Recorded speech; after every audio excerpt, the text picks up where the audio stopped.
আমাদের বর্তমান প্রধানমন্ত্রী জনাব তারেক রহমান তিনিও সরকারি গাড়ি নেননি। আমরা এরকম ভালো কাজে প্রতিযোগিতা করতে চাই, খারাপ কাজে আমরা প্রতিযোগিতা করতে চাই না। ঘুমহীন চোখে ভাবছি বসে, সফল ছেলে কার, রামুর 21 পাওয়া ছেলে নাকি আমার সুপারস্টার। আমরা যে ওয়াদা করেছিলাম 17 তারিখে সেটা বলে এসেছি। আমরা ট্যাক্স ফ্রি গাড়ি নেব না, প্লট গ্রহণ করব না, সরকারের রাজস্ব যেন বেঁচে যায় তার দিকে লক্ষ্য রেখে। আমাদের বর্তমান প্রধানমন্ত্রী জনাব তারেক রহমান তিনিও সরকারি গাড়ি নেননি, ফুয়েল কস্ট নেবেন না। তার মন্ত্রী পরিষদের সদস্য যারা আছেন, সংসদ সদস্য যারা আছেন, তারাও ট্যাক্স ফ্রি গাড়ি নেবেন না। আমরা এরকম ভালো কাজে প্রতিযোগিতা করতে চাই, খারাপ কাজে আমরা প্রতিযোগিতা করতে চাই না।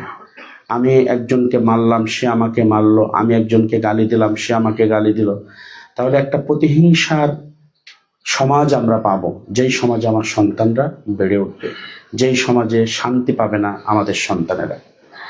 আমরা সবসময় এ গ্রেড চাই, আমরা সবসময় ভালো হতে চাই, কিন্তু স্মরণীয় হওয়ার জন্য সবসময় এ গ্রেড দরকার হয় না, মনুষ্যত্ব দরকার হয়। আমি শেষ করব একটা কবিতা বলে। রামু গোয়ালার ছেলেটি ম্যাথে 21 পেয়েছে মোটে, পাবে না কেন, সারাদিন তো থাকে হাটে ঘাটে। আমার ছেলে ম্যাথে লেটার, মাধ্যমিকে স্টার, বাংলায় যদিও weak but I don't care. আমার ছেলে কর্পোরেটে জার্মানিতে থাকে, রামুর ছেলে পাড়ার মোড়ে দই মিষ্টি বেচে। বৌমা আছে আইটিতে, ব্যস্ত ভীষণ ছেলে, খোঁজ খবর নেয় উইকেন্ড হলে।